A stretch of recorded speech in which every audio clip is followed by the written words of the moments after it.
Ronald Craig is a senior advisor at the Norwegian Equality Anti-Discrimination Ombud. He has previously carried out doctoral and postdoctoral research at the Norwegian Center for Human Rights in the field of equality and non-discrimination. He has law degrees both from United States and Norway. He is currently project director for the Ombud's work against hate speech and hate crimes. His presentation is called Addressing Lawful and Unlawful Hate Speech, Gender and Race. Please, Ronald, the floor is yours.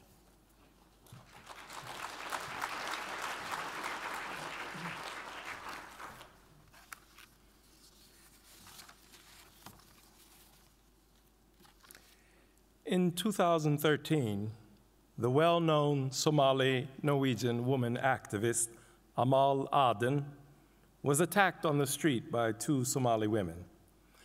Afterwards, the spokesman for an Islamic fundamentalist organization wrote on Facebook, "They should not have beaten her, they should have stoned her to death. For homosexuality shall be punishable by death." The spokesman was prosecuted for criminal hate speech, but the trial court found this incitement to be lawful speech. The case was appealed and the appellate court found that there was not enough evidence to convict the spokesman.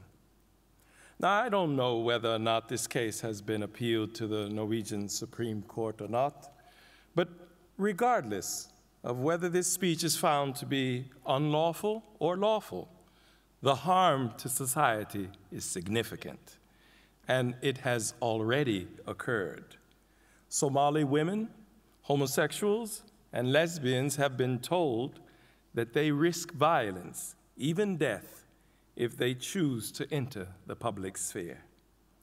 The threat is real, tangible, and it has already been backed up by violence. This case illustrates very well the Norwegian Equality and Anti-Discrimination Ombuds. It illustrates why we have chosen our approach to working against hate speech the way we have. We focus on the harms of hate speech, harms to individuals, harms to society. We do not focus so much on the border between lawful and unlawful hate speech. Both lawful and unlawful hate speech are causing great harm to society, and both need to be addressed.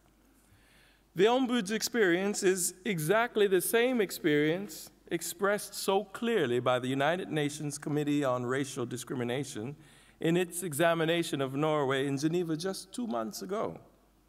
That experience is that every attempt to focus on hate speech and its harms and what we can do about it gets sidetracked by an automatic gut reaction defense of freedom of expression. Everybody in that room felt the tension and the drama when a committee member put all formalities aside and chose to ask questions going to the heart of the problem. He asked the Norwegian minister, "What concrete measures are you taking to address hate speech, to address the hate speech of politicians? Because this, he said, is the litmus test of how tolerant a society is." And he ended by saying, "And please, please don't answer with talk about democratic values and freedom of expression, because we are, of course, asking you about concrete measures within the confines of democracy, within the confines of freedom of expression. And freedom of expression does not mean doing nothing."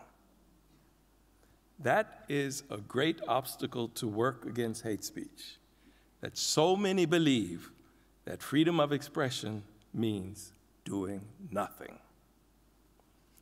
We are all responsible. The problem with hate speech cannot be solved if we look at it as a rotten apples problem. If we reduce the problem reduce it to a problem of misogynists, angry men, and supremacist groups raging in the comment sections, then we really miss the point.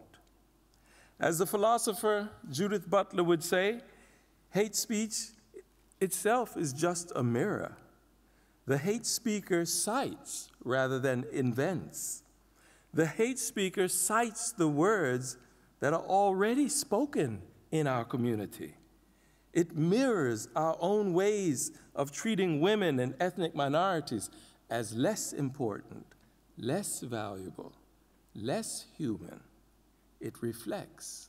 It does not invent. The power to gender precedes the speaker. The power to racialize precedes the speaker. The power to heteronormatize precedes the speaker. So where do we find gender and race-based hate speech today? We find it in text. We find it in the threats and violence that sometimes accompanies it. The incitement to gender violence and racial violence is a clear example, the Amal Aden case. We find it in speech that celebrates gender violence and racial violence. The posting of pictures on Facebook.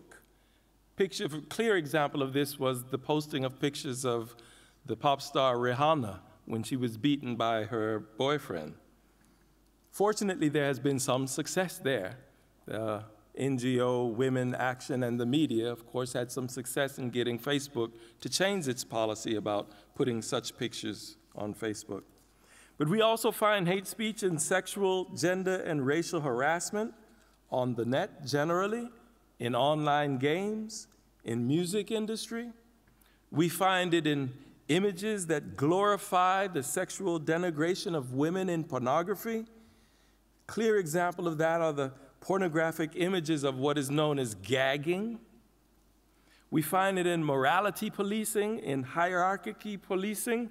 That is, we're talking about speech that demands conformance to certain behaviors because you are a woman, because you are a girl. We find it in banishment rhetoric, in segregation rhetoric, the kind of talk that we can't live together, therefore they must be banished. Those there, we must be segregated from them. We find it in conspiracy and fear rhetoric of the type saying is a cultural takeover that's taking place today. We find it in stigmatization of specific groups, such as pregnant teenagers, single mothers.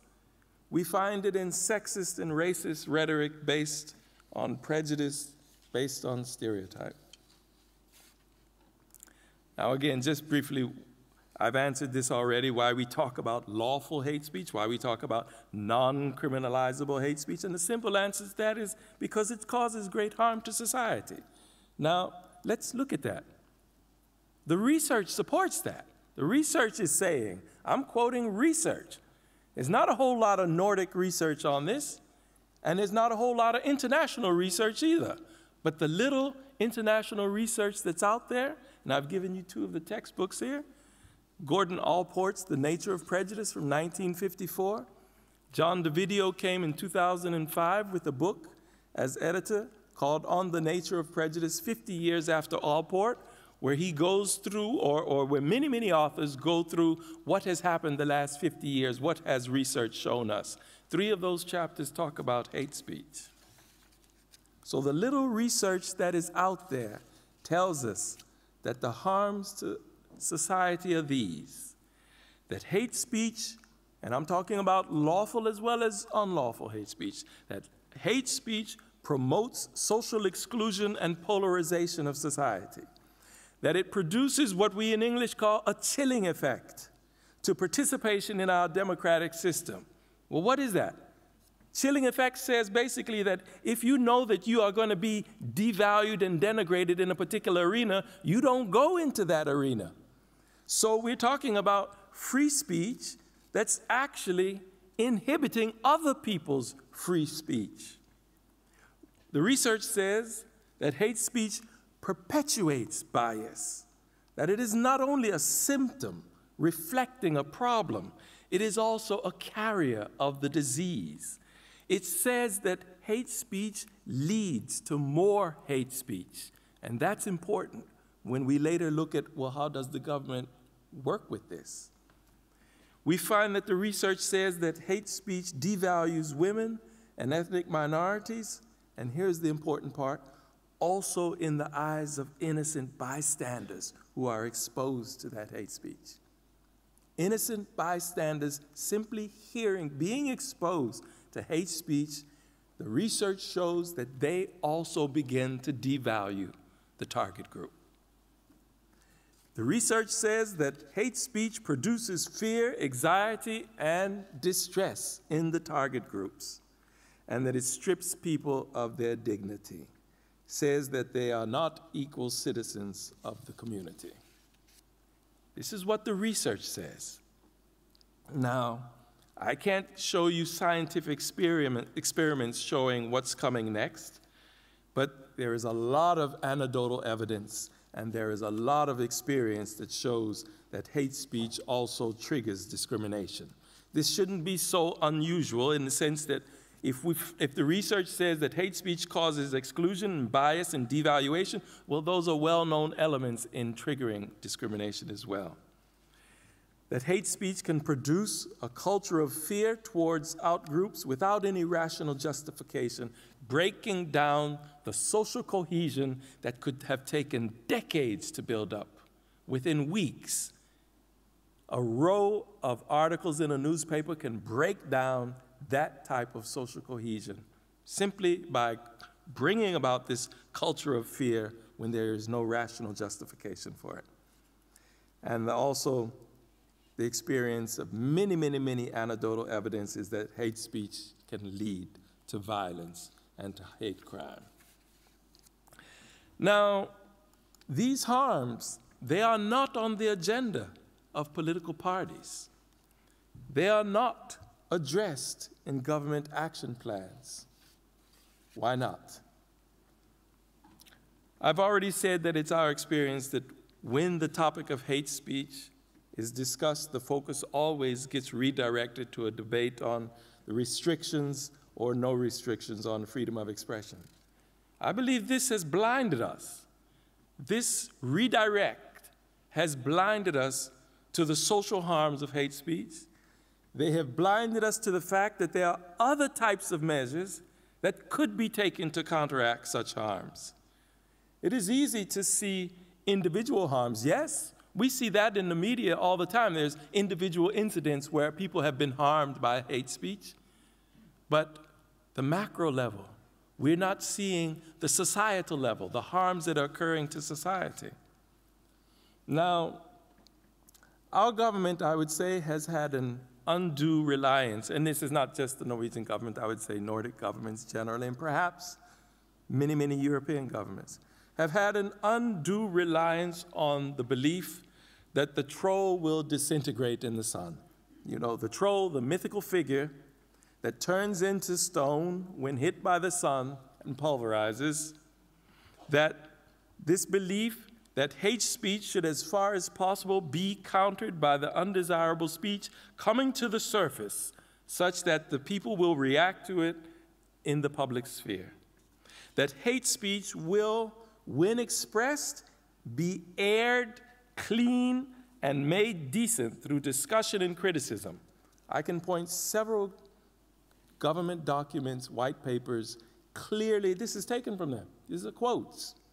That it will be expressed, when it's expressed, when it comes to the surface, it will be aired, clean, and made decent through discussion and criticism. And this has unfortunately led, this idea has unfortunately led to many people, or to some in the private institutions and also government institutions, actually almost encouraging hate speech to come to the surface. Even financing, giving a microphone to the hate speech. Is there any evidence? Anything in the research that shows that the troll will disintegrate in the sun? No. No research supports this. There is nothing to suggest that there is any truth to the proposition that hate speech, when it gets exposed, when uttered, gets cleansed, made decent through discussion and criticism. I must say that, yes, I can point to individual instances on a micro level. I can show, yes, in that instance, yes, the media reacted so strongly that it minimized what would have otherwise been the harm. But on a macro level, no.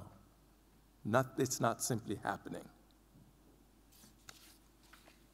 So what kinds of strategies could governments actually be doing then?